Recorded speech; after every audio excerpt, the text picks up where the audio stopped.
Matrix पढ़ रहे थे ना हम लोग, इसको हम लोग कहते हैं अवयव की समानता। अवयव की समानता, गौर से देखिएगा थोड़ा, अब सुनो, उतने सुना नहीं, ये चीज़ सुनो, इंपॉर्टेंट है। अवयव की समानता, तो समानता के बारे में थोड़ा सा चर्चा करते हैं। सुनो, अवयव की समानता के बारे में चर्चा करते हैं। ए बी सी और डी, क्या ये अवयव है? कितना क्रॉस कितना कोटि का? 2 क्रॉस 2 कोटि का। एम एन ओ और पी, क्या ये अवयव है? ये दोनों के बीच में कौन सा सिंबल लगा हुआ है? बराबर का। दोनों का बीच बराबर का सिंबल लगा, मतलब समझ जाएंगे दोनों अवयव समान है। तो आपको प्रश्न में 2 अवयव दिखेंगे, इधर जितना कोटि होगा उधर ही उतना ही कोटि होगा, दोनों के बीच में समान का सिंबल लगा हुआ होगा, है ना। तो आप क्या करेंगे पता है? आप ए को एम के बराबर करेंगे, बी को एन के बराबर करेंगे, सी को ओ के बराबर करेंगे, बस इसी को हम अवयव के समानता से रिलेटेड करते हैं। ये कॉन्सेप्ट आपको चर का मान ज्ञात करने में मदद मिलेगी, अभी देखने वाले हैं, समझ गए ना। तो अवयव का समानता मतलब 2 अवयव एक दूसरे को समान सिंबल से दिखेगा, आपको बस बराबर करनी है संगत अवयव को। संगत अवयव तो ए का संगत एम होता है, बी का संगत एन होता है, सी का संगत, मतलब इसको उठा करके अगर इस पर रखोगे तो जो जिसको ढक लेगा ना तो उसी को संगत कहा जाता है। तो डी ढकेगा पी को, सी ढकेगा ओ को, बी ढकेगा एन को और ए ढकेगा एम को, समझ रहे हैं ना। तो इसको अवयव की समानता से रिलेटेड करते हैं, कोई दिक्कत नहीं। तो इस प्रकार के सवाल है और आपको बहुत आसान से सवाल बन जाएगा। तो हमें लग रहा है एक आपको एक्सरसाइज बना ही लेना चाहिए बहुत अच्छे से, जो कि एक्सरसाइज है 3.1। थोड़ा सा देखते हैं, आइए। बंदे का ध्यान यहाँ होना चाहिए, बुक्स निकालेंगे 3.1 देखोगे सभी लड़के। -5 और 17, बताइए क्या ये अवयव है? अरे अवयव एक डिजाइन है ना, है ना अवयव। तो प्रश्न कह रहा है एक अवयव दे दिया प्रश्न में और पूछा रहा हमको, कह रहा है 1 नंबर सवाल में अवयव की कोटि, नहीं बता दोगे का? अवयव की कोटि, अवयव की कोटि, देख रहे हो कितना इजी सवाल पकड़। 3 क्रॉस 4 की 3 पंक्ति 4 स्तंभ। दूसरा नंबर सवाल क्या पूछा? इसी अवयव को देख करके कहेगा अवयवों की संख्या। तो अवयवों की संख्या जो है कितना है इसमें? 16 है का? 4 तिया 12। तीसरा नंबर में अवयव पूछ रहा है और अवयव इसमें 12 गो है, लेकिन कौन कौन अवयव पूछ रहा है यहाँ पूछा जा रहा है? इसमें पूछा, अरे लड़का A13 पूछा जा रहा है और A21 पूछा जा रहा है, और क्या पूछा जा रहा है? A33 पूछा जा रहा है, A24 पूछा जा रहा है और A23 पूछा जा रहा है। समझ में आ रहा है कि नहीं? अब इसका मतलब आपको जानते हो, बताओ। 1-3 का मतलब पहला पंक्ति तीसरा स्तंभ, तो पहला पंक्ति तीसरा स्तंभ का 19 ना हो जाएगा? पहला पंक्ति तीसरा स्तंभ का हो जाएगा 19। दूसरा पंक्ति पहला स्तंभ, तो दूसरा पंक्ति पहला स्तंभ का हो जाएगा 35। तीसरा पंक्ति तीसरा स्तंभ, दूसरा पंक्ति चौथा स्तंभ, दूसरा पंक्ति तीसरा स्तंभ। देख रहे हो एकदम इजी है, बेसिक चीज है। ये पहला सवाल था, यही पढ़ना था आप लोग को। दूसरा सवाल में कुछ ऐसा है, दूसरा सवाल कह रहा है जो किसी अवयव में, दूसरा सवाल कह रहा है जो किसी अवयव में 24 अवयव है। अवयव कितना है? 24। ध्यान से देखिएगा। तो कह रहे इसकी संभव कोटियां क्या होगा? आपको बताना पड़ेगा संभव कोटियां। अब इसको थोड़ा सा समझिएगा अच्छे से, एकदम चीज़ एकदम बढ़िया है। संभव मतलब मेरे पास 24 अवयव है, तो इस 24 अवयव की मदद से कितनी अवयव बन सकती है? तो कुछ ऐसा बन सकता है 1 क्रॉस 24, बढ़िया, 24 क्रॉस 1 मतलब एक पंक्ति 24 स्तंभ, 24 पंक्ति 1 स्तंभ। 2 क्रॉस 12,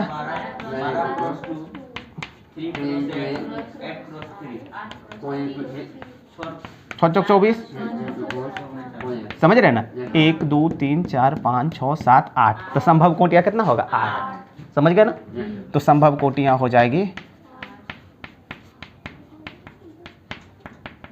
8। कोई दिक्कत नहीं ना? ऐसे ही सवाल है। अब कह रहा है अवयव 13 हो, अब कह रहा है क्या? अवयव बराबर 13, तब संभव कोटि कितना होगा? तो 1 गुने 13, 13 गुने 1, बस यही ना 2 होगा। कोई दिक्कत? ऐसे ही सवाल तीसरा नंबर है, बन जाएगा क्या तीसरा? 18 अवयव है तो इसकी संभव कोटियाँ क्या होगा? कोई दिक्कत? तीसरा क्लियर हो जाएगी? 18 अवयव है तो संभव कोटियाँ कितना हो जाएगा? तीसरा कर लोगे आप। चौथा नंबर सवाल है, लेकिन चौथा नंबर में अवयव की रचना करने के लिए कह रहा है। कल हम व्यापक रूप के बारे में चर्चा किए थे, अभी उसका यूटिलाइज करने वाले हैं। तो खाली कर लोगे ना तो जगह खाली हो जाएगी मुझे। ये चौथा सवाल है, इसको आप लोग देखेंगे आपको सही लगेगा। चौथा सवाल में कह रहा है एक 2 क्रॉस 2 कोटि की रचना कीजिए। मतलब एक अवयव है, अवयव को सूचित करते हैं ना AIJ से, है ना। अब मुझे प्रश्न में कह रहा है 2 क्रॉस 2 कोटि की रचना कीजिए। सवाल को जरा समझिए, कलम रोक के। चौथा समझोगे, पांचवा क्लियर हो जाएगी। तो कह रहा है एक अवयव जो है वो 2 क्रॉस 2 की कोटि की रचना करे। मतलब ये जो अवयव दे रखा है ये किस रूप में है? व्यापक रूप में। सबसे पहले मुझे इसका विस्तार करना पड़ेगा, तो सबसे पहले इसका विस्तार करिए। तो A बराबर क्या होगा? सब 1 1, ओके, विस्तार कर लिए। अब ये अवयव 4 अवयव की जगह पे क्या डाला जाएगा? तो आपको प्रश्न में दे रहा है, पहला नंबर क्वेश्चन में ये है। पहला नंबर क्वेश्चन में कह रहा है AIJ equal to I plus J का होल स्क्वायर बटा 2। इसी की पॉइंट पर बैठ करके अवयव निकलेगी, समझ गए ना। अब इसको थोड़ा सा आप समझेंगे तो IJ, इसको थोड़ा इसको समझिए, क्योंकि ये नई चीज़ें आपको समझना पड़ेगा। कोर्स देखेंगे, हमको ये चाहिए, यही मुझे फाइंड करनी है। इसमें 4 अवयव का मान बैठाना है, ये IJ। तो सबसे पहले गौर से देखेंगे, इसी को ना निकालोगे, इसको निकालोगे। देखो क्या करोगे, इसमें I भी 1 J भी 1, I के जगह पे 1 J के जगह पर 1 1 है, तो उसमें बैठाओगे 1 प्लस 1 का स्क्वायर बटा 2। बस इस फार्मूला में बैठा देना है। तो 2 1 1 2 दूनी 4 बटे 2। समझ में आना कि नहीं बुआ? समझा? अब अगला जो है मिटा देते हैं, मिटाएंगे उसको, इसमें कोई लोचा नहीं है।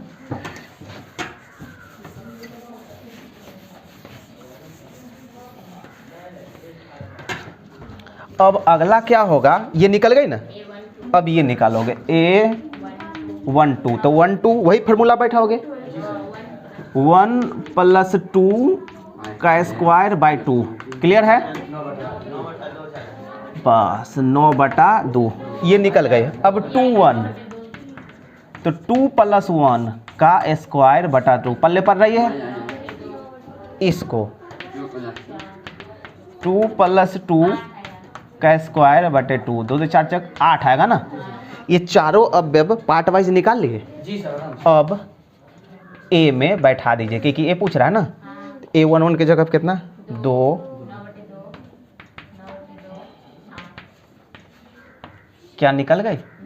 ऐसे ही अवयव की रचना करनी है, जिसका हम काम कल कर चुके थे। आज बस एग्जाम्पल सवाल के जरिए क्लियर होगी, समझ गए ना। अब इसमें इंपॉर्टेंट क्या है? इंपॉर्टेंट तो कोटि है। जैसा कोटि रहेगा वैसे अवयव बनाना है मुझे, समझ गया ना। जैसे 2 क्रॉस 2 था तो 4 अवयव निकालना पड़ेगा, 2 क्रॉस 3 होगा 3 दूनी 6 अवयव निकालना पड़ेगा। और अवयव निकालते हैं किससे? इससे। और ऐसा प्रश्न में दिया जाएगा बदल बदल के। ये तो प्रश्न दिया ना हो, प्रश्न में ये व्यंजक जो है वो अलग अलग दिया जा सकता है आपको। नहीं, बिल्कुल IJ वही रहेगी, क्योंकि IJ सूचित किया जाता है। IJ का मान तुम क्या रखोगे ये कोटि पर निर्भर करेगा। प्रश्न में जो ये रहेगा ना, ये बदला मतलब IJ ही रहेगा, लेकिन ये I प्लस J का होल स्क्वायर बाई 2 है, ये कुछ भी हो सकता है। लेकिन ये तो सेम रहेगा ना, क्योंकि अवयव को हमेशा AIJ से डिनोट किया जाता है। अवयव को हमेशा AIJ से डिनोट किया, लेकिन ये जो है वो अलग अलग हो सकती है, समझे ना। जो होगा उस बैठाओगे, जैसे वही ना है, सिर्फ हम की पॉइंट लिखेंगे I बटा J। क्या समझ गए? अभी आप इसमें ना बैठाए थे इसका मान, अब इसमें बैठाओ I बटा J, 1 बटा 1 1 बटा 2 2 बटा 1 2 बटा 2 हो जाएगा। क्या आप ये ट्राई करके लाओगे कल? क्या सेम टू सेम है जैसे नहीं बैठाए थे इसमें? अरे भाई जब ये निकालोगे तो 1 बटा 1, ये निकालोगे तो 1 बाई 2, 2 बाई 1 2 बाई 2, और जो निकलेगा बैठा देना, बट्टा में लाकर छोड़ देना है, यहाँ पे भाग नहीं देना है। 9 बटे 2 को भाग मत देने लगना, बट्टा में आया छोड़ दीजिएगा। एक तीसरा है ये, समझ गए ना।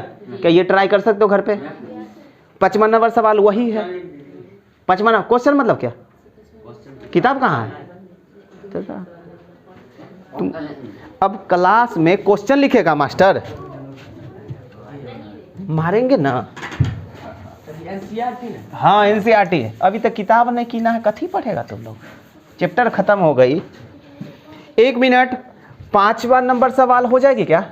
ये तो चौथा है ना जी सर। देखो 5वां क्या है, सो बढ़िया। 5वां में जो अवयव बनाने के लिए कह रहा है मुझे AIJ, वो 3×4 है। बहुत बढ़िया, 3×, अब 3×4 तो बड़ा होगा, 3 को पंक्ति 4 को स्तंभ, A11 पल्ले पड़ी क्या, 3 को पंक्ति 4 को स्तंभ, तभी 4 को स्तंभ तैयार कर लिए। अरे स्तंभ क्या को बना लिए, 4 को, 3 को पंक्ति देना है, 2 1 2 2 2 3, एक और पंक्ति देना है,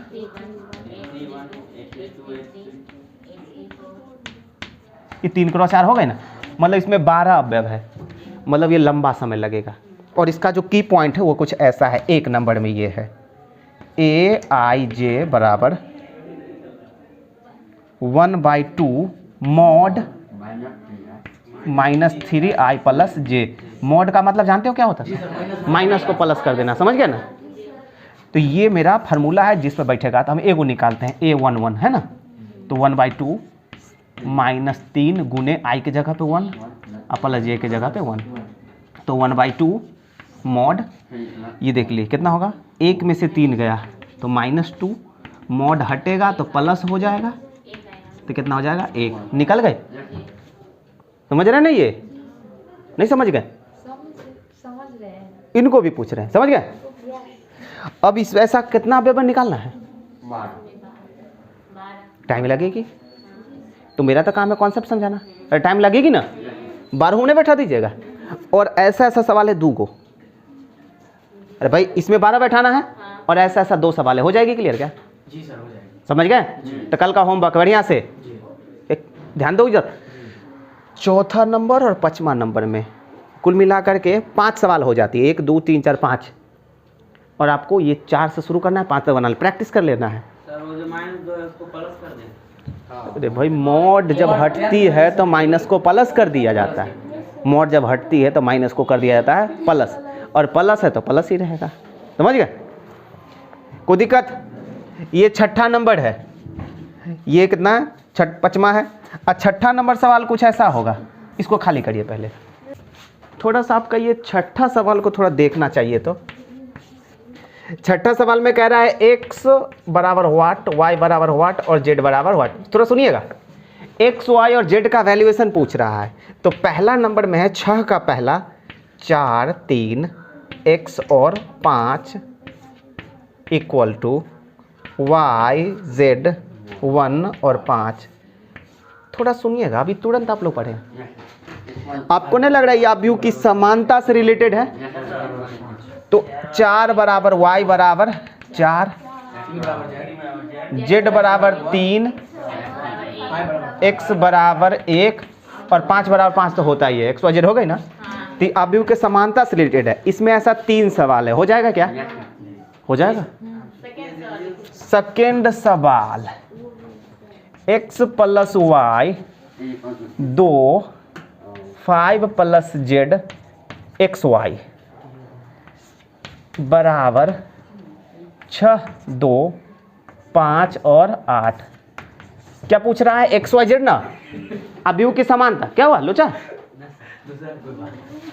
x + y = मस्ती नहीं करो भी, और 2 बराबर 2 तो है, 5 + z बराबर 5। तो यहाँ से आपको देखोगे z का मान निकल जाएगा 0, 5 + 5 बराबर 5 करने z का मान नहीं 5 0 निकल जाएगा, और एक बच गया है x × y बराबर 8। अच्छा, इसको समीकरण 1 मान लो, इसको समीकरण 2, क्योंकि डायरेक्टली मान तो निकल नहीं रहा है, क्योंकि 2 चर वाला आ गया ना, x y z है ना, और आपको z का मान निकल चुका है। एक्स वाई का निकल जाता, लेकिन यहाँ पे देखने से समझ में आ गया 2 चर वाले आ गए 10th में, 2 चर वाले रैखिक समीकरण। लेकिन 2 चर वाले रैखिक समीकरण में एगो प्लस में एगो इनटू में है, एगो माइनस में रहता है, तो समीकरण अगर 2 को जोड़ जाड़ करके काम निकल जाता है, सिंपल फंडा। इनटू है तो भी क्या फर्क पड़ता है, एक मिनट, अगर इनटू में है तो मान निकलते प्रतिस्थापन मेथड से। क्या आप 10th में दो चर वाले रैखिक समीकरण की कितनी विधियां सीखे थे? प्रतिस्थापन, विलोपन, वज्र गुणन, ग्राफीय मेथड सीखे थे ना। तो प्रतिस्थापन में क्या होता है, एक से मान निकाल के दूसरा में चिपका देना। जी सर। ठीक है, तो अब आप निकाल लीजिए। तो आप यहाँ पे शुरू हो जाए x, और यहाँ से y का मान निकलेगा क्या? Yes sir. x के जगह पे y का मान कितना निकलेगा? 6 माइनस x बराबर 8 लिखेंगे ना, चूंकि समीकरण 1 से। समझ आया कि नहीं? y के जगह पे 6 माइनस x नहीं लिख सकते? पल्ले बना? अब x को मान लेंगे। अरे यहाँ पल्ले पड़ा ना, जी सर। y के जगह पे 6 माइनस x बैठा लिए। अब सारे के सारे x के रूप में आ गए। अब इधर हो जाएगा 6x माइनस x स्क्वायर बराबर 8। अब बराबर को उधर भेजेंगे सबको, तो कितना हो जाएगा? x square minus 6x plus 8 बराबर 0। कोई लोचा नहीं। अब जो है हम लोगों को इसको मिटाए का, मिटा दे।